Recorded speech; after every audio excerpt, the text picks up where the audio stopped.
Buenas tardes, espero se encuentren muy bien. El día de hoy vamos a comenzar ya a programar con los PLC. Para eso obviamente tenemos que entender un poco de cómo funciona la memoria y cómo es que el CPU realiza el escaneo. Eso que les comentaba de leer las entradas, después ejecutar el programa, hacer algunas tareas cierto internas de comunicación también, para finalmente actualizar las salidas. ¿Ya? Así que vamos a revisar rápidamente lo que vimos en la clase pasada.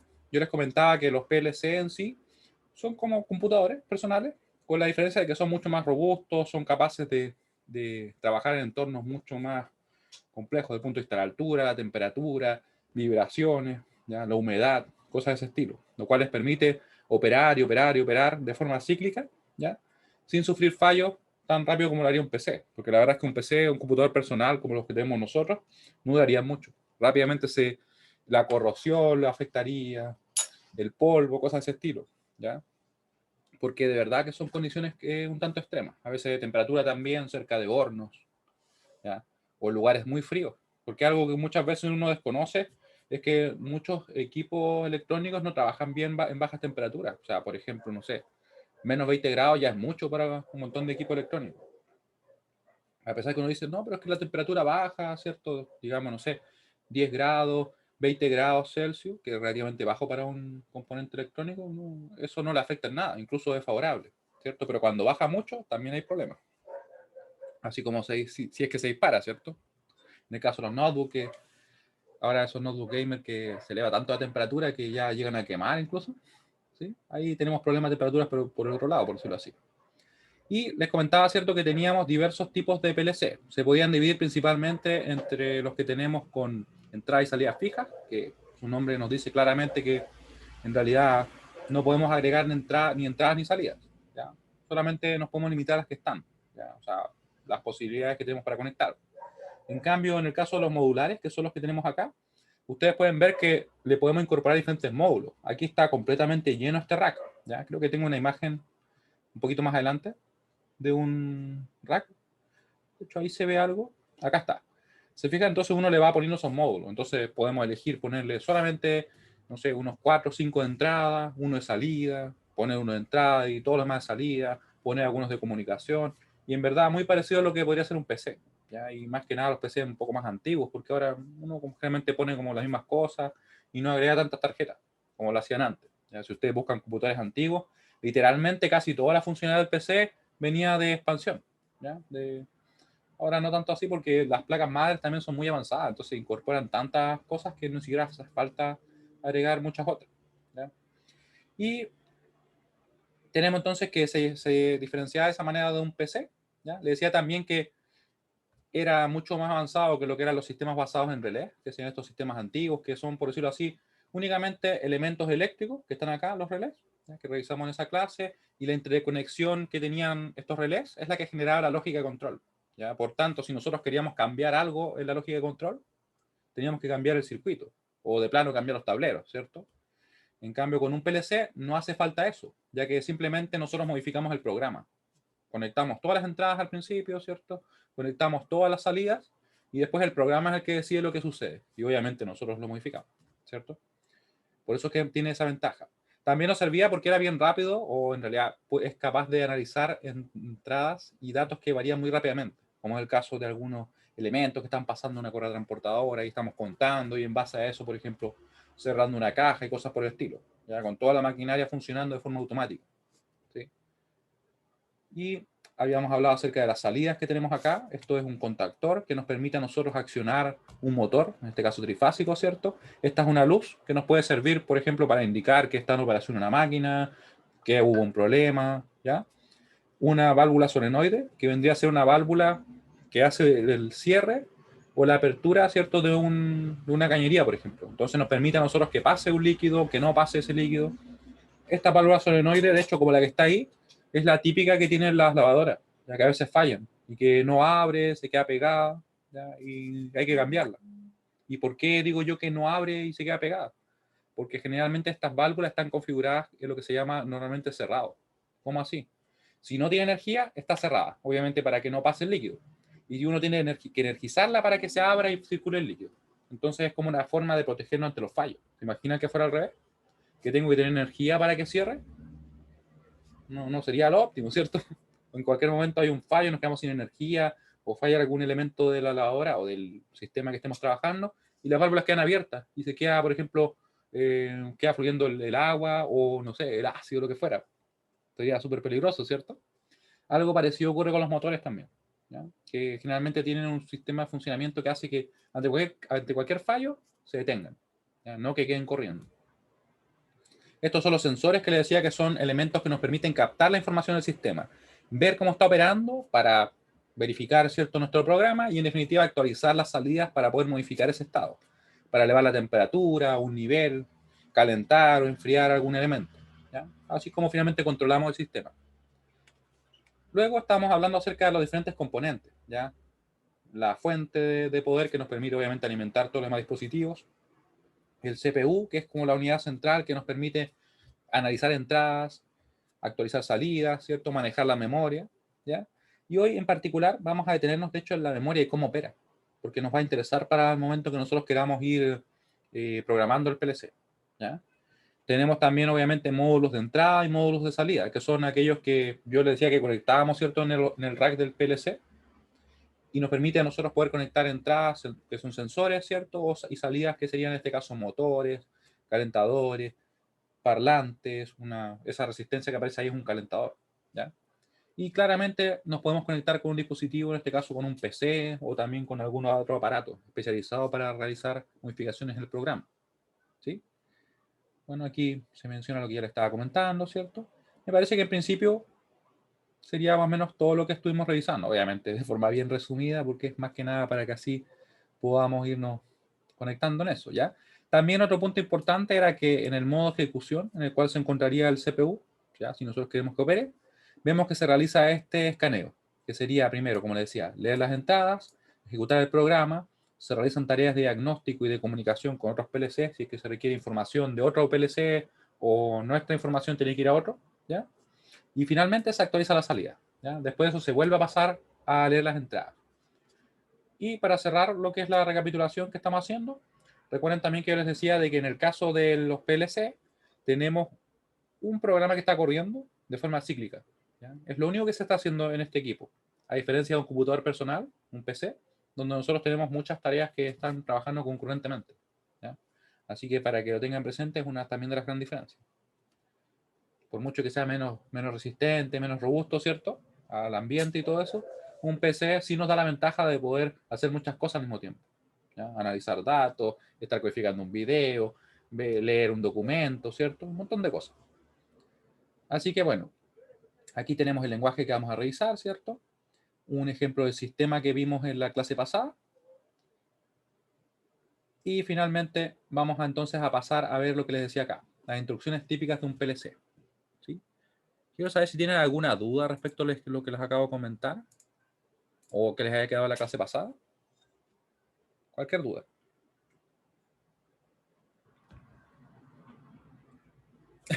De hecho, le pregunté si tienen alguna duda. Claro, me puede poner no. Aquí la pregunta era, ¿se entiende lo que acabamos de revisar? Y si tuvieran dudas, por favor me escriben o me comentan, ¿ya? Yo siempre lo pregunto al revés. ¿Qué les puedo decir? ¿Ya? Entonces, mientras tanto, yo voy a abrir el documento que está en el aula, ¿ya? Lo vamos a buscar por acá. ¿Dónde está el documento? ¿Dónde está el aula? Acá está el aula. Vamos a poner el aula acá. Vamos al aula. Ya, entonces, está la unidad 2. Nosotros en específico, la verdad es que no le vamos a dar tanto énfasis a componentes de hardware. Yo le comenté también a Sebastián, el profesor del otro paralelo, que dada la condición que estamos actualmente, ¿cierto?, online, nos vamos a centrar principalmente, obviamente, en lo general de lo que son los PLC.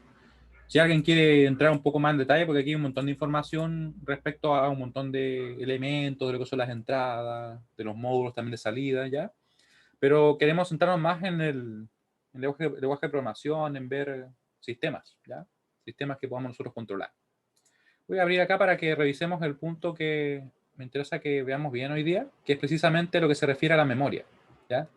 No voy a tener tanto, como decía, la sección de entradas y salidas. Aquí ustedes pueden ver igual que tenemos la fuente de poder, el módulo 0, que generalmente es el que corresponde al procesador, y aquí están los módulos de entrada y salida. Y nosotros podemos poner de diferentes tipos, ¿cierto? Siempre que tengamos disponible, ¿ya? obviamente hay PLC más grandes que permiten agregar muchos más módulos. ¿Ya? Esto es como, por decirlo así, uno compra generalmente el rack completo, la fuente y el procesador. Y después lo demás es como, por decirlo así, como personalizable. Uno puede elegir ponerle 2 de entrada, 3 de salida o otra combinación. ¿Ya? Acá tenemos también otro ejemplo donde vemos que están dos PLC comunicándose. O sea, hay un sistema acá donde aparentemente se tiene una válvula de control on-off simplemente que permite que caiga ese material, que puede ser, no sé, puede ser arena, puede ser concentrado de cobre, lo que sea. Tenemos un sensor que está detectando si es que el nivel de ese material está llegando a un punto determinado, por ejemplo, para saber si es que se llenó, por ejemplo, ese estanque, ¿ya? Y al mismo tiempo tenemos también que este PLC remoto se está comunicando con otro PLC local. O sea, nosotros estaríamos acá, por decirlo así. Nosotros le damos la partida al sistema, ¿cierto? Y él le envía esa información a otro PLC, que es finalmente el que hace que parta este elemento, esta válvula, y se abra, y por tanto caiga eso. ¿Ya? Y cuando llega el dato desde acá, diciendo de que sí, ya se llenó, nosotros lo detenemos, o en realidad lo detenemos automáticamente, porque aquí tenemos control manual también. ¿Ya? O sea, lo podríamos detener cuando quisiéramos, o cuando nos indique el programa, en base a lo que nos esté mostrando el sensor. ¿Ya? O sea, tenemos siempre la operación automática y la manual disponible para nosotros. ¿Ya? Así que, ¿saben qué estoy chequeando? Estoy tratando de chequear si es que... Ya, ahí estamos. Sí, estamos bien. Por algún motivo sentí como que no estuviera grabando. ¿Sí? Pero son cosas que voy a decir, uno anda medio disperso, la verdad. ¿Ya? Aquí, hay, como les decía, hay un montón de detalles más sobre lo que son los módulos de entrada y salida. ¿Ya? No me voy a detener mucho en eso. Me voy a quizá detener en simplemente cuando hablamos de módulos de entrada y salida discreta, nos referimos a que vamos a tener valores que son definidos. ¿Ya? No es como que tengamos un rango o valores que puede ser. ¿Ya? Entonces van a generalmente llegar ceros o unos, simplemente. ¿Ya? Generalmente se asocia entrada y salida discreta a valores que son binarios. ¿Ya? A pesar que uno, si fuera bien estricto, podría decir que en realidad discreto podría ser, si llega, por ejemplo, un 1, un 2, un 3, un 4 y un 5, sin valores intermedios, sería discreto, ¿cierto? ¿Ya? Pero en este caso estamos trabajando con módulos de entrada y salida discretos que además son binarios o digitales, ¿ya? Que reciben solamente ceros o unos, y en lo que son las salidas también me entregan solamente ceros o unos. ¿Ya? Eso es muy importante. ¿Sí? Y aquí tenemos algunos ejemplos. Yo voy a ir directamente a la memoria. Sé que la encuentro acá porque parece que no la puse acá. No sé si tiene que estar acá. Se fijan que hay un montón de datos así como y especificaciones de lo que son las entradas y las salidas. La verdad es que nosotros no vamos a detenernos en eso, porque como les digo, voy a hilar un poquito más fino. Aquí llegamos a lo que queríamos ver. Entonces, la memoria. La memoria es el elemento de la CPU que guarda información, los programas y los datos. Estos datos son almacenados en la memoria a través de un proceso llamado escritura, o sea, cuando nosotros ponemos ceros y unos en la memoria, y además son recuperados mientras lo que se llama lectura. ¿Ya? Que es directamente el PLC lo que hace es ir a una dirección, busca en esa posición y dice, ah, ya, aquí hay un 0, o aquí hay un 1. ¿Ya? Y ese dato lo ocupa en el programa. Por eso es que nosotros estamos revisando la memoria, porque se requiere y es fundamental para eso. Los elementos individuales de memoria son precisamente bits, tal como hemos visto en la unidad 1 del curso. La capacidad de memoria se expresa en incrementos de 1000 o de K, ¿cierto? O sea, en este caso como un kilo, donde para el caso de los sistemas digitales vamos a ver que un K van a ser 1024 bytes de almacenamiento, ¿ya? Donde un byte son 8 bits. ¿Sí? Recuerden, 1024 bytes por 8 nos va a dar la cantidad de bits que tenemos, ¿cierto? Vamos a calcularlo igual, porque nunca está de más hacer ese ejercicio. ¿Ya? Nos están diciendo entonces que un kilo son 1024 bytes, ¿cierto? Un kilo son 1024. Y dijimos, ¿cierto?, que cada byte tiene 8 bits. A multiplicar por 8 obtenemos la cantidad de bits que tenemos entonces en un kilo. ¿Ya? Y así eso se puede seguir aumentando. O sea, cada vez que ustedes, de hecho, ven que, no sé, que se está descargando una determinada cantidad de megabytes, ¿cierto? Ahí estamos hablando de 1.000.000. Sería entonces ese 1024 por 1000, ¿cierto? O sea, está hablando de que son muchos bits los que se transmiten. Si fuera el caso, sería algo así. 1024 sería un kilo. Por 1000 nos daría entonces que sería, eso sería, no, me faltó un cero, ¿cierto? Me faltó, ahí. Era por 1000. Ahí tendríamos lo que sería un megabyte. ¿Ya? Pero si queremos conocer la cantidad de bits, tendríamos que multiplicar por 8. ¿Ya? O sea, serían 8192, o en realidad 8.192.000 bits. los que tendría o estaría conteniendo en este caso un megabyte. ¿Ya? O sea, es bastante información, ¿cierto? Uno generalmente cuando descarga algo, ahora ya está en los gigas, los juegos, por ejemplo, son como de cuánto, hasta de 100 gigas, ¿no? 70, 80 sin ningún problema. El almacenamiento se realiza siempre como ceros o unos. O sea, lo que nosotros guardemos, lo que sea que estemos descargando, ¿cierto? Van a ser siempre ceros o unos, al menos en los computadores y en los PLC. Y son organizados para formar una palabra de 16 bits. ¿Ya? Esto obviamente depende del sistema. Podríamos tener sistemas con 16 bits, sistemas con 32, sistemas con 64 bits, con 128 bits, sin ningún problema. ¿Ya? En los PLCs por lo general son 16 bits lo que se trabaja. Tenemos entonces que cada uno de estos es un bit, 8 serían un byte, y una palabra en este caso de 16 sería justamente eso, 16 bits. ¿Ya? Memoria. Pero antes yo quiero saber si se entiende lo que acabo de comentar respecto a esta diapositiva. ¿Se entiende lo que acabo de comentar?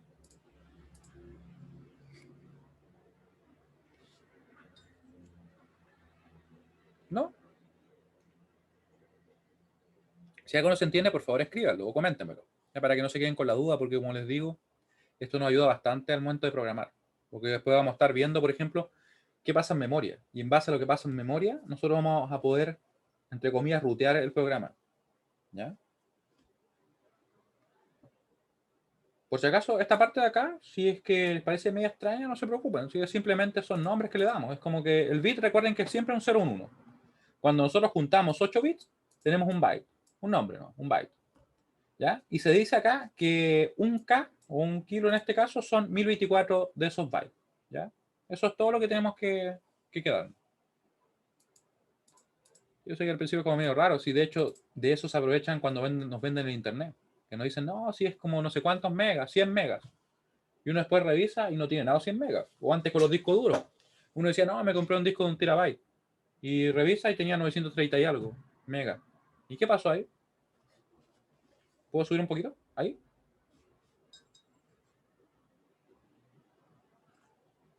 Es por esto, por esa diferencia. ¿Ya? Porque generalmente antes cuando vendía los discos duros, nos vendía los discos duros dándonos en realidad 1000 bytes por kilo. Siendo que si somos muy estrictos con cómo funciona el sistema digital, que está basado en el sistema binario, ¿cierto? Donde la base es 2, deberían ser 1024. Y por cada kilo perdíamos 24 bytes. Y por eso es que finalmente la capacidad total de ese dispositivo, de ese disco duro que nos vendían, era menor. Porque estábamos perdiendo por cada kilo 24 bytes. ¿Se imaginan? Entonces al final eran gigas los que perdíamos. Para el caso de un terabyte. Claro, en realidad son kilobytes si lo quieres ver así. Kilobytes, para ser más preciso. Me preguntan acá si son kilos o son kilobytes. Sí, serían kilobytes en ese caso.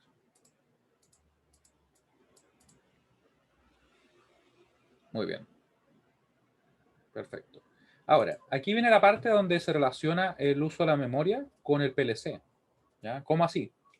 Lo que pasa es que la memoria de un PLC está dividida en secciones. ¿Ya? Y quiero que ustedes piensen la memoria como si fuera una matriz. Una matriz donde tenemos filas y tenemos columnas. ¿Ya? Voy a dibujarla acá para que ustedes la vean.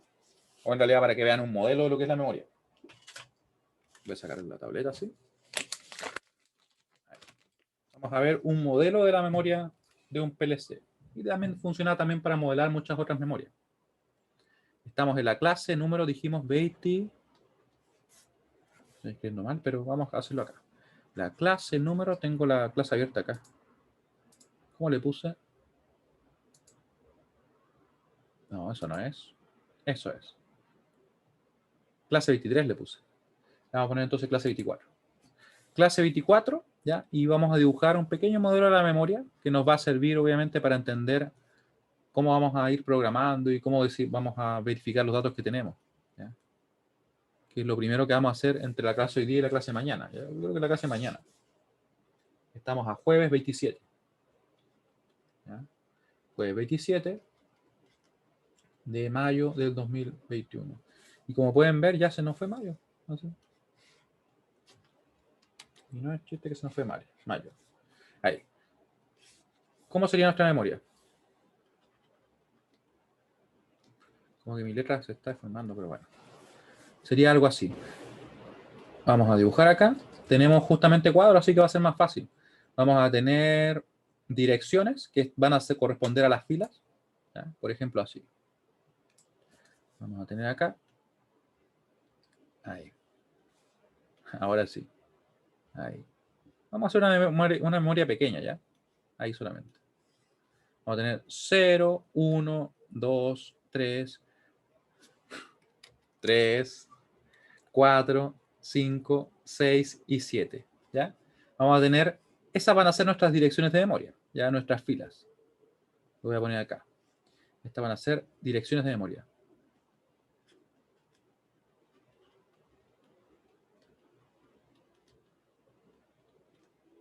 De memoria. ¿Ya? Y los datos van a estar ubicados en forma horizontal, ¿ya? Entonces vamos a tener acá los datos. Van a ir desde el 0, 1, 2, 3, 4, 5, 6, 7, 8, 9, 10. Y aquí la información que se guarda en memoria podría ser un byte, podría ser una palabra, ¿ya? Por lo general se trabaja así, ¿ya? El dato va a estar definido, por ejemplo, en 8 bits, 16 bits, 32, 64, por lo general, ¿ya? Obviamente podrían haber modificaciones, pero vamos a trabajar con lo más común. Ahí. 12, 14, 15, ¿ya? Me parece que conté bien, ¿eh? 9, 10, 11, 12. Claro, no conté bien. Ya. Tengo problemas para contar. Ya. Me han visto aquí y saben que me pasa eso a veces. Me salto algunos números y casualmente me salté el 3 y me salté el 13, ¿eh? Como si fuera una coincidencia. ¿Sí? No, en realidad parece que no. Ya. Y entonces, como le estaba comentando, esto vendría a ser un modelo de la memoria donde tenemos las direcciones, tenemos los datos, ¿ya? Y estos son filas donde vamos a nosotros a tener siempre una dirección asociada, ¿ya? Y ahí obviamente podríamos poner los datos que quisiéramos. Aquí podríamos tener, por ejemplo, unos acá, ¿ya? Podríamos tener ceros ahí, ¿sí? Eso es lo que nosotros vamos a finalmente a entender como datos en la memoria. Y esto es lo que está ocurriendo realmente, ¿ya? En la memoria, por ejemplo, la memoria RAM, en la memoria de un disco duro. Así es como finalmente uno puede analizar y pensar una memoria, ¿ya? Claramente la electrónica que está ahí son transistores que están a un nivel de tensión, por ejemplo, alto, indicándome que es un 1, o a un nivel de tensión bajo, indicándome que es un 0. O en el caso de un disco duro, lo que ocurre es que tenemos una polaridad, por ejemplo, determinada. Disco duro me refiero a con disco, ¿ya? Una polaridad determinada, ¿cierto? Que nos va a hacer entender que tenemos entonces un dato u otro, ¿ya? O en el caso de un disco compacto, o de un Blu-ray, para que seamos un poquito más modernos, vamos a tener unos espacios o no vamos a tener nada, ¿ya? O sea, es así vamos a tener la información, ¿ya? Y eso se va a interpretar como si fueran ceros o como si fueran uno, ¿sí? Siempre va a ser eso, ceros o uno, todo lo que es digital, ¿ya? Obviamente aquí podríamos seguir rellenando. Vamos a poner una línea más también, ¿ya? Ahí. ¿Cierto? Y ahí todo eso se podría rellenar. Eso va a ser para nosotros la memoria, ¿ya? Las direcciones que tenemos, por ejemplo, la dirección 0, tenemos esta palabra de datos, esto que está acá. Vamos a poner en así, ¿ya? Y para la dirección 1, tenemos ¿qué cosa? Tenemos estos datos, ¿ya? Algo importante, como nosotros muchas veces reconocemos la información de la memoria. Lo vamos a hacer directamente, o la vamos a representar más que reconocerla, en hexa. En hexa es cómo se representa. Entonces, por ejemplo, un dato que tenemos acá, supongamos que fuera este dato, vamos a ponerlo en arcoíris, ese dato, nosotros lo podríamos dibujar de una manera mucho más simple y obviamente legible para los humanos de la siguiente manera, formando pequeños grupos, ¿cierto? Sería para mí quería poner destacado, sería para mí 4, sería acá 5, sería 4, 0, ¿ya? Ese sería el dato que está guardado ahí. Pero eso es en hexa, ¿ya? Muchas veces se le pone así. O en realidad, siendo más preciso, así, ¿ya? ¿Por qué? Puede preguntarse uno. Porque lo que se está haciendo es simplemente tomar este número binario grande y se está representando por parte, donde cada grupo de 4 bits se está representando por medio de un número en hexa. Eso es lo que se está haciendo. ¿Ya? Y claramente es mucho más fácil recordar para nosotros, no, mira, en la dirección 0 hay un 4540 o un 4540. Mucho más fácil de verlo para un humano, ¿cierto? Y aquí podríamos tener otros datos. Por ejemplo, acá, ¿qué dato tenemos? Vamos a ver si me entienden la idea. ¿Cómo representarían el dato que está en la dirección 2? ¿Cómo lo escribían ustedes? Lo pueden escribir en el chat. Recuerden, estoy escribiendo simplemente el hexa, pero tomando en cuenta grupos de 4 bits.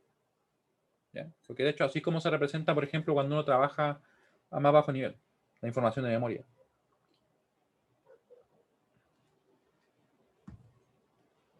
Así, así y así. ¿Qué sería entonces lo que estaríamos diciendo que está, o el dato que está guardado en la posición de memoria número 2? ¿Qué sería?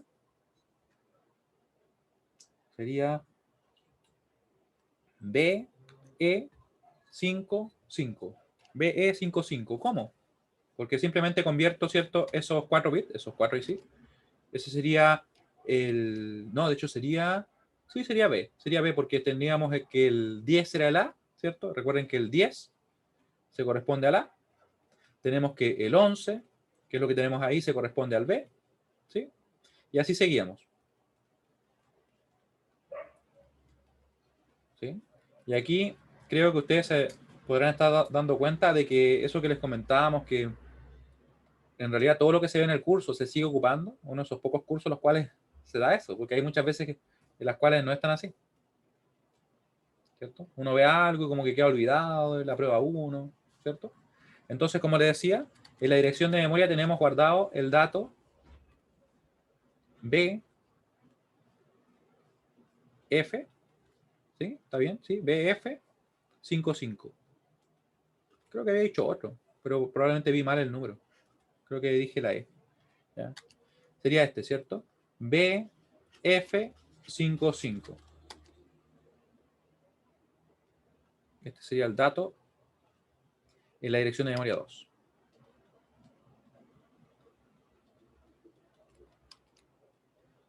De memoria 2. ¿Ya? Eso es lo que tenemos ahí. B5, BF55. ¿Ya? Y está en hexa.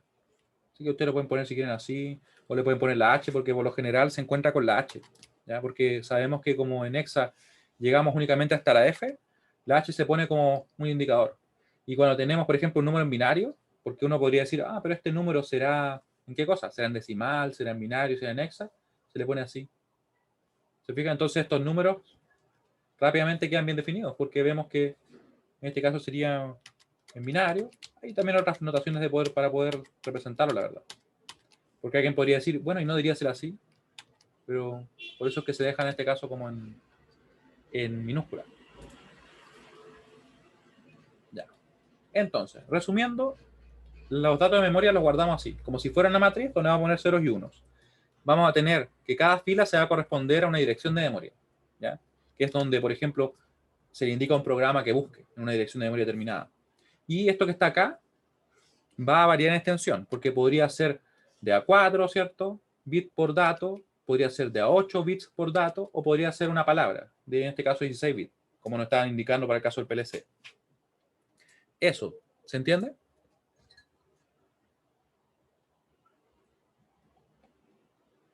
Por ejemplo, yo podría preguntarle a ustedes, ¿cuál es el dato número 9 que está guardado en la posición de memoria 1, por ejemplo? Ustedes dirían, ah, ya, posición de o dirección de memoria 1, es esa fila. ¿Cuál es el dato 9? Un 0. ¿Ya? Y eso es precisamente lo que tendríamos nosotros que responder. ¿Ya? Esto es lo que hace, por si acaso, el PLC. Muy bien, veo que se va entendiendo. Si no se entiende, por favor, me consultan nomás. Ya no se queden con las dudas. Porque esto que estoy mostrando yo nos va a servir, pero mucho, mucho para poder programar en PLC. Porque en realidad es mucho más fácil analizar todo en binario. Mucho más fácil, porque vamos a ver lo que está pasando efectivamente. Y con el simulador que yo les voy a mostrar en la clase, mañana les voy a mostrar un poco ese simulador, hasta la memoria podemos ver. Tan bueno es que nos permite ver la memoria. Y podemos ver si efectivamente se recibe un dato o no. Ya. Entonces, según lo que estábamos viendo, sería acá, ¿cierto? le decía yo que la memoria así es como se visualiza, ¿cierto? Como filas, que son direcciones de memoria, y como columnas que corresponden a los datos que tenemos disponibles. Dependiendo del sistema, ese ancho de la palabra puede variar. Puede que sea 16, como es el caso que nos están comentando, en algún lugar que se me perdió, acá está, ¿cierto? 16 bits, pueden ser 32, pueden ser 8, pueden ser 64, eso depende del sistema, ¿ya? Sin embargo, el cómo se busca la información es exactamente igual. Así que vemos que la memoria de un PLC está dividida en secciones también. Vamos a tener que esas funciones o esas secciones van a tener funciones específicas. Vamos a tener una sección asociada a las entradas y otra sección asociada a lo que serían nuestras salidas. Se le llama a la sección asociada a nuestras entradas, se le dice como tabla de imagen de entradas, que sería esto que está acá, ¿ya? Aquí está en inglés, ¿cierto? Processor Memory Input Image Table, ¿cierto? Que sería nuestra tabla imagen de entradas, ¿ya? Eso es lo que busca indicarnos, ¿ya? Y uno puede preguntarse, pero ¿y para qué nos sirve eso, ¿cierto? Si yo aquí podría ver que, no sé, que me llega atención o que no me llega atención, ¿ya? ¿Para qué requiero eso? Porque lo que pasa es que el procesador de nuestro PLC no tiene ninguna forma de medir esas tensiones. O sea, él no sabe reconocer si son 5 volts, si son 0 volts, eso no, él no lo sabe. Lo que él sabe es si es que hay un 0 o un 1 acá. Obviamente lo hace con otros dispositivos, ¿ya? Pero él va a trabajar solamente con ceros y unos. Entonces, cuando quiera buscar información en memoria, va a ir, por ejemplo, acá, y eso va a estar asociado siempre a una de las entradas. Por eso que sí sé que es como una imagen. Es como que nosotros, no sé, pues estuviéramos reconociendo, imagínense que tuviéramos una especie de guardarropa, algo así, como los que había antes cuando uno podía salir a algún lado, ¿cierto? Y que por casilla, por ejemplo, por numerito, uno diga, ¿qué es lo que hay ahí? Si hay algo, le ponemos, por ejemplo, información de que está ocupado, en una plantilla, por ejemplo, de Excel. Le ponemos un 1 si es que está ocupado, le ponemos un 0 si es que no está ocupado, ¿ya? O sea, estamos trabajando como si fuera una matriz, ¿cierto? Donde si hay algo, le pongo un 1 indicando que está ocupado y que no lo puedo ocupar, por tanto, ¿cierto? Entonces, lo que nosotros estamos viendo es solamente la información que está ahí. Y es una imagen de lo que está ocurriendo en el mundo real, ¿cierto? O sea, nosotros tenemos esa planilla con ceros y unos que se corresponde con lo que pasa en el mundo real. Algo así es lo que ocurre acá. Donde si tenemos, por ejemplo, un 1 lógico, que serían los 5 volts, eso se va a reflejar acá, ¿ya? Y si tenemos que nos está llegando una tensión de 0, el procesador, en realidad el PLC, lo que va a hacer es poner en memoria un 0. Y así, en cualquier momento que quiera verificar lo que pasa en la entrada, no mira las entradas, sino que mira la memoria. Porque cada uno de estos ceros y unos que van a ver se van a corresponder a un dato de entrada, ¿ya? Y específicamente, para ser aún más preciso, cada módulo que tenemos acá le va a corresponder a una fila. Entonces, por ejemplo, si este fuera el módulo 0, en la fila 0 vamos a tener que va a tener asociadas justamente esos valores, ¿ya? Va a tener una determinada cantidad de datos que se van a corresponder con esto, ¿ya? Y de hecho debería estar ordenado. Debería estar ordenado porque deberíamos tener ese 1 que está ahí, ¿cierto? Acá deberíamos tener ese 0, después deberían venir 4 ceros, deberían venir, ¿cierto? Así que estuviera bien ordenado el dibujo, ¿ya? Y así podríamos nosotros saber que la información que tenemos en la entrada. Algo muy parecido ocurre con las salidas, ya que tenemos también una tabla de imagen de salidas, donde el CPU, una vez que haya analizado, ¿cierto?, las entradas, corrió el programa, haberse comunicado, ¿cierto? Cuando él quiere actualizar las salidas, lo que hace realmente es poner unos y ceros acá, en esta tabla. Y cuando aparecen unos y ceros, lo que va a pasar es que se va a energizar uno de estos módulos. O se va a cerrar si es con un relé de salida, ¿ya? O sea, en definitiva, lo único que va a hacer el CPU es leer esta tabla de datos, ver si hay ceros y unos, ¿cierto? Para poder evaluar esas condiciones en el programa. Una vez que ya corrió el programa y quiere hacer un cambio, lo que va a hacer es actualizar esta tabla de datos, poniendo un 0, poniendo un 1. Poner un 0 va a ser equivalente a que se mantenga apagado o cerrado. Oh, perdón, para ser más preciso, abierto, ¿cierto? Que se mantenga apagado lo que sea que esté conectado a esa entrada, perdón, a esa salida. Y si es que pongo un 1, quiere que se encienda. Aquí ustedes pueden ver que precisamente pasa eso. Tenemos dos salidas que serían estas luces. Una está apagada, miren, y casualmente está asociada a qué cosa? A un 0. Porque si el CPU pone un 0 ahí, quiere decir que quiere que esté apagado. Y en este caso, que tenemos la otra salida, vemos que se enciende, ¿cierto? ¿Y qué es lo que había asociado justamente a esa salida? En su tabla de imagen de salida, un 1. Justamente un 1, ¿ya? Y si acá obviamente apareciera un 1, quiere decir que esto se va a encender. ¿Cómo lo consigue? En realidad lo hace el módulo. Lo hace el módulo que cuando recibe esa información, ¿cierto? Él, con su lógica interna, es capaz de energizar o cerrar un circuito para que así se energice, ¿ya? Pero eso es lo que hace el PLC y el CPU específicamente. Leer información de esta tabla, que son ceros y unos, ¿cierto? Que van a estar directamente relacionados con lo que pasa en el mundo real, así como reconoce finalmente lo que está pasando en el sistema. Y luego, cuando toma una decisión, en base al programa, va a poner ceros o unos acá. Unos para indicar que algo debe funcionar, ceros para indicar que no debe funcionar. ¿Ya? Eso es como va a trabajar. ¿Ya? Vamos a ver si se entiende eso. A lo mejor es muy extraño, muy abstracto. ¿Ya? Con los ejemplos siempre va a ir quedando más claro. Pero en principio eso. Tabla de datos de imagen, o sea, imagen de datos de entrada es justamente una imagen de lo que pasa en el mundo real. Van a ser ceros y uno, porque estamos trabajando de momento solamente con entradas discretas y binarias, que pueden tomar esos valores. ¿Ya? Y si el CPU llega a la conclusión de que debe activar algo, lo que va a hacer es poner un 1 asociado a la dirección que le corresponda. ¿Ya? Y antes de ir más allá con los tipos de memoria, les voy a mostrar un ejemplo similar a lo que aparece acá. ¿Ya? Para que ustedes vean cómo vamos a analizar la memoria. Con esto yo creo que les va a quedar un poquito más claro. Espero, en realidad. Si no, mañana seguimos trabajando y... Así que no se preocupen, ¿ya? Este va a ser un ejemplo. Que probablemente es mucho más decidor. Pensemos que aquí tenemos esta figura media extraña que estoy dibujando yo. Que podría ser la cuadrada, si fuera capaz de hacer la cuadrada, pero... Ahí está. PLC. Ya, es nuestro PLC.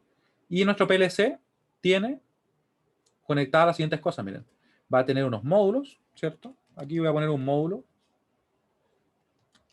Módulo 0. No, vamos a ponerle módulo 1, porque el módulo 0 dijimos que estaba asociado al CPU, ¿cierto? Le vamos a poner acá y 1. ¿Ya? Y aquí vamos a tener otro módulo. Vamos a tener, de hecho, dos módulos, ¿saben ustedes? Porque podemos tener dos. Miren lo que voy a poner acá. Ahí. Y ahí. ¿Ya? Este va a ser O4. Este va a ser O2. Y le dejo ese espacio. Aquí vamos a tener 0, 1, 2, 3. Vamos a trabajar con poquitos datos, ¿ya? Porque es como a modo de ejemplo. Podríamos tener más sin ningún problema. 2, 3. Ahí. ¿Ya? Ahí tenemos entonces esa información. Aquí vamos a tener diferentes cosas que podemos conectar. Estos por si acaso son módulos. Estos son módulos de entrada. Este es un módulo de entrada. Está dibujado obviamente como un bloque. ¿Ya? Módulo de entrada. ¿Y aquí qué creen que tenemos? Módulo de salida, ¿cierto? Aunque tengo la mano muy apretada, pero bueno, ahí sí. Después voy a tener que mejorar un poquito el dibujo. Ya, módulo de salida. Vamos a poner acá de salida nomás. ¿Cómo vamos a guardar la información que tenemos? De la siguiente manera, miren. Miren lo que voy a hacer acá. Vamos a tener esos datos, ahí, ahí, ahí. Y estamos asumiendo que son solamente datos que van a ser binarios, ¿cierto? Eso es lo que estamos viendo hasta ahora. Ya, después vamos a revisar qué pasa con los datos que no son binarios y cómo es que se trabajan. ¿Ya? Porque obviamente se pueden trabajar datos no binarios. Aquí vamos a tener un 0, 0, 1, 1. Acá vamos a tener un 0. Aquí vamos a tener un 1, 0, 0. Y aquí vamos a tener 3 unos y un 0. ¿Ya? Esos son los datos que estaríamos viendo. ¿Cómo se reflejaría eso? En realidad, en la entrada de un PLC, la entrada, perdón, de un módulo, veríamos que aquí va a aparecer una tensión que va a ser, por ejemplo, de 5 o va a ser de 0. Esto está obviamente simplificado porque hay un rango en el cual nosotros consideramos un valor como un 1 lógico, ¿cierto? Pero para efectos del ejemplo igual nos viene bien. ¿Ya? Así. ¿Ya? De forma que esto va a ser un 1, eso va a ser un 0. Y esto va a ser la tensión que tenemos directamente conectada. Esto es el tiempo, lógicamente. Ahí, ¿sí? O sea, si llegan 5 volts, nuestro módulo nos va a interpretar eso como un 1, o como un 1, ¿cierto? Y si es que no llega a los 5 volts, o llega por debajo de un rango determinado, se asume como un 0. ¿Ya? ¿Por qué digo dentro de un rango? Porque lo que pasa es que en el mundo real existe el ruido eléctrico. ¿Qué es el ruido eléctrico? Si yo tengo un cable, a ese cable de repente se le puede inducir corriente. ¿Ya? Y eso genera tensiones. Genera que la tensión se eleve un poquito. Y de repente funcione como una antena y reciba una señal que debería ser un 0, pero apareció como un 1. ¿Ya? Eso es algo indeseable, porque nos estaría llevando a recibir errores. ¿ya? Entonces, por eso es que existen también, por decirlo así, configuraciones que nos permiten limitar esos errores, ¿ya? Pero en definitiva, nosotros vamos a asumir que recibimos un 5 volt, como un 1 lógico, o recibimos 0 volt como un 0 lógico, ya para simplificarlo un poco y entender bien cómo vamos a ver la memoria del PLC, ¿ya? Entonces, ¿cómo tendríamos esa información guardada en memoria? Vamos a tener dos tablas. Vamos a tener dos tablas, las voy a dibujar acá. No van a ser tablas tan grandes las que voy a dibujar ahora, ya porque de hecho dibujé pocos datos, ¿cierto? Ahí y ahí. Vamos a poner, creo que me pasé en una columna incluso. Ahí. Ahí. Vamos a borrar acá. ¿Ya? Vamos a tener la tabla de imagen de entradas, ¿ya? Y la tabla de imagen de salidas. Ya girar la regla. Ahí sí. Tabla, imagen de entradas y tabla, imagen de salidas. Ahí está. ¿Ya? Y lo que va a suceder es que en cada fila de nuestra tabla vamos a tener una de nuestras de nuestros módulos. Eso es lo que vamos a tener. Estaba pensando en que me faltó dibujarle, en que me voy a salir un poco de una tabla, pero vamos a arreglarla ahí. Así que no se preocupen. Por la cantidad que dibujé de filas y los números que le asigné a los módulos de salida, voy a tener el módulo 2 y el módulo 4. Y si trabajo como estoy ahora, me va a quedar desde el 0 al 3 si lo pongo en binario, ¿cierto? Pero ahí voy a arreglarlo. Lo voy a poner como que tengo más. Así que no desesperen. Al final, lo importante es que se entienda el cómo nosotros vamos a ir guardando la información. ¿Ya? Miren el truco que voy a hacer. Vamos a hacer un truco por acá.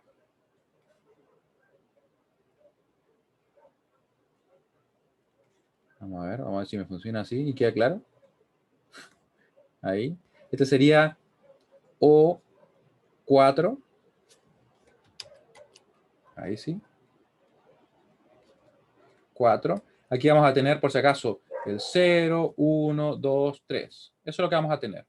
¿Ya? De hecho, ahí me funciona. Aquí tenemos el O2, ¿cierto? Y si se fijan bien, lo que yo estoy haciendo acá es como decir, un módulo, en este caso los datos de salida de ese módulo que está ahí, ¿cierto? Van a estar guardados ¿dónde? Van a estar guardados acá. ¿Ya? Y los datos de este módulo de salida van a estar guardados acá. ¿Ya? Si yo quiero, por ejemplo, obtener o ver dónde va a estar ese dato va a estar justamente en la casilla O4, eso no es 0, porque ahí me equivoqué, me parece, esto lo puse después, ahí sí, O42. O42 va a estar acá. Esta va a ser la casilla correspondiente a ese dato que yo acabo de marcar. ¿Ya? La voy a completar para que quede bien claro, ¿ya? Y vamos a tener también acá y 1, ¿ya? Vamos a tener los datos 0, 1, 2, 3. Y ahí estamos bien, ¿ya? Vamos a poner las otras líneas para que quede más completo, ¿ya? Entonces, en definitiva, toda la información que nosotros vamos a encontrar o que tendríamos asociada al mundo real, ¿cierto? De entradas y de salidas, va a estar siempre reflejada, por eso se dice que es una imagen, ¿cierto? En nuestra memoria. Y específicamente en estas tablas que van a estar guardadas en memoria. Y van a ser las que va a leer el CPU y además las que va a escribir también, ¿cierto? Las que va a leer y escribir. Así es como interactúa finalmente el PLC, o en este caso el CPU, porque recuerden que el CPU es el que controla finalmente todas estas operaciones, interactúa con nuestras entradas y salidas a través de la memoria. Y por eso es importante, ¿cierto? Ahí. Ahí me pegué un salto porque en realidad habría venido el 3, ¿cierto? Después habría venido el 4. Podemos tener muchas más posiciones de memoria, ¿ya? Así que no piensen que tiene que ser obligatoriamente esas 4 posiciones que yo puse. En realidad no tendría por qué, ¿ya? Porque podría tener muchos más módulos. Así, vemos entonces que los datos que están acá van a reflejarse de la siguiente manera. I1 de input, ¿cierto? I1, 0, vamos a ver que hay un 0. ¿Ya? I1, 0, hay un 0. Ese se viene para acá, miren. Ahí. Vamos a tener, no, acá, ahí sí. I1, 0, va a haber un 0. ¿Ya? Vamos a tener I1, 1, I1, 1, vamos a tener otro 0. Ahí se va a venir. Acá vamos a tener en I1, 2, ¿cierto? I1, 2, vamos a tener ese 1 que está ahí. Se viene para acá. Ahí está el 1. Vamos a tener en I1, 3, en I1, 3, ¿cierto? Justamente un 1. Ahí. ¿Ya? ¿Se entiende cómo estoy diciendo que esa información de las entradas, ¿cierto? Se refleja en la memoria, específicamente en esta tabla de datos de entrada? Tabla imagen de entrada. Y le mando la pregunta ahora. ¿Sí? ¿Se entiende cómo digo yo que eso se refleja? A pesar que mi dibujo como que no sea el mejor, pero bueno, ¿qué le vamos a hacer ahí, cierto? Y de esa forma también vemos que podemos llenar o en realidad llevar esta información, ¿cierto? A estas filas, ¿cierto? La información que tenemos acá se va a esa y así es como se direcciona. ¿Ya? Tenemos la dirección asociada al módulo y tenemos, ¿cierto?, el numerillo asociado al dato específico. Y esta palabra, en realidad en este caso es como son solo 4 bits, ¿cierto? Podría ser de 8, podría ser de 16, podría ser de 32. Eso puede variar, ¿ya? No hay ningún problema en que varíe. Pero acá nos están indicando que para el PLC va a ser justamente de 16. No es de 4, como yo lo hice aquí en este ejemplo, ¿cierto? Muy bien, muy bien. Entonces, vamos a pasar estos datos. Ahí tenemos entonces en esa fila asociada a nuestro módulo de salidas 2, vamos a tener el 0100. Así que va a estar entonces el 0100. Pueden ver ustedes que el único dato que es 1 es precisamente el que está asociado a la salida O21, ¿cierto? En O21 tenemos justamente ese 1. Estamos en lo correcto, ¿cierto? Tenemos otro módulo, que sería el módulo de salida por el output, ¿cierto? De hecho, lo debería poner acá, por si acaso alguien después ve el video. Vamos a ponerle ahí para que lo vea. Input. Y aquí tenemos cierto output, o output, como lo quieran ver. Ahí, ¿cierto? Y ahí los datos serían estos. Sería 1110. ¿Ya? 1110. Ya, muy bien. Eso es como vamos a trabajar la memoria. Si esto se entiende bien, les voy a preguntar si se entiende bien lo que hicimos con la salida. Ahí yo me equivoqué en el que puse solamente 4 filas y estaba partiendo como desde el 0. ¿Ya? Pero no hay problema.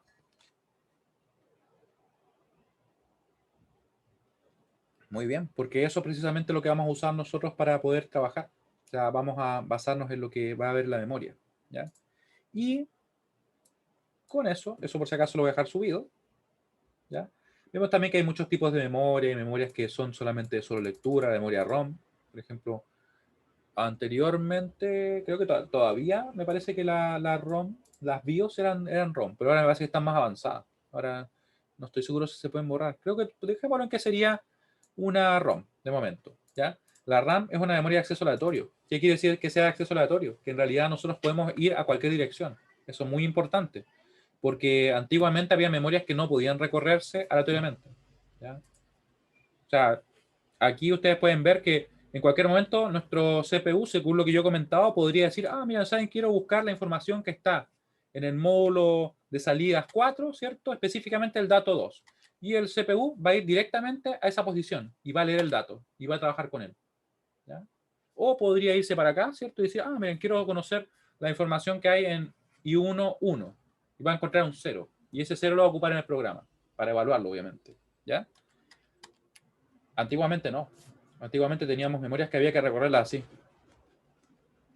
Y hasta llegar a la fila correspondiente a la dirección y después recorrer todos los datos, leer el dato, ¿cierto? Y ahí poder ocuparlo, lo cual lógicamente es mucho más lento. Entonces me hacía que alguna búsqueda de datos fuera más lenta, ¿ya?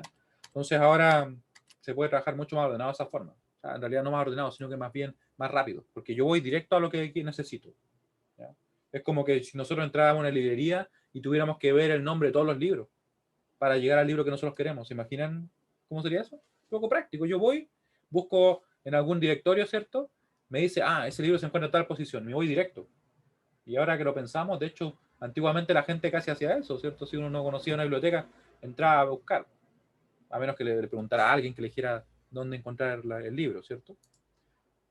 Eso es lo que sería una memoria RAM, una memoria de la cual yo pueda accesar aleatoriamente. Empezar que no es como aleatorio, sino que arbitrariamente una dirección determinada. Eso yo creo que sería más preciso. Tenemos también algunas memorias que son que se pueden borrar, ¿cierto? Algunas se borraban con luz ultravioleta, otras con, por ejemplo, poniendo algún valor en alguna entrada específica, ya por un tiempo determinado, algún valor de tensión me refiero. Se pueden programar también algunas, ¿ya? Y obviamente hay algunas que son también ese estilo, pero además solamente se pueden leer, no se puede modificar una vez que ya se le guardó información. Y aquí ven algunos datos que se podían tener en cuenta, ¿cierto? Que son más que nada el apunte. Se fijan que el apunte en general, lo que se refiere al CPU y a memoria, es bien poquito, ¿cierto? A pesar que en realidad yo creo que es lo más importante en este caso la memoria, ¿ya? Y obviamente el CPU, ya uno entendiendo de que realiza esas tareas que indicábamos en el escaneo, no hace falta más que eso, porque en realidad la lógica interna ya es como cualquier otro procesador, ¿sí? Y esto hay información, por si acaso a alguien le llama la atención, no se va a evaluar, por si acaso, para que tomen nota de ello, está quedando grabado igual. Ya fue comentado también con el profesor de otro paralelo, ¿ya? Porque son detalles más técnicos de los módulos, por ejemplo, el voltaje de salida, fíjense el retardo de entrada, o sea, no quiere decir que no sean relevantes, pero es entrar y ir demasiado fino. Yo siento que es mucho más entretenido, interesante y relevante el entender cómo funciona finalmente la lógica de cómo se programan los PLC, cómo operan, cómo se analizan las entradas, cómo se analiza la salida. En cambio, aprenderse, por ejemplo, estos datos, no siento que sea como lo que es más útil, por decirlo así, ¿ya? Así que bueno, por hoy día yo creo que estaríamos ok. Nos quedaría entonces revisar la clase de mañana lo siguiente, miren. Mañana partimos con el tema 9A, que sería la primera clase donde vamos a estar revisando instrucciones para poder programar en PLC. Vamos a revisar esta instrucción, el X y C, el X y O y el OTE, ¿ya? Que son las tres instrucciones básicas con las cuales yo puedo construir todo. Claramente hay otras instrucciones más avanzadas para poder temporizar, contar y hacer un montón de cosas. Pero ellas son, por decirlo así, con las cuales yo puedo hacer todo y construir todas las demás, ¿ya? Y generalmente si uno entiende bien cómo operar con ellas, después todo lo demás se le da súper bien, ¿ya? Así que le agradezco mucho su participación y nos veríamos el día de mañana. No falten, porque es la primera clase que vamos a empezar a hacer como programación de PLC, lo cual sí se evalúa. Así que espero que no se la vayan a perder. Bueno, le agradezco mucho su paciencia, su participación y nos veríamos mañana. Que esté muy bien. Chao, chao. Chao, profe.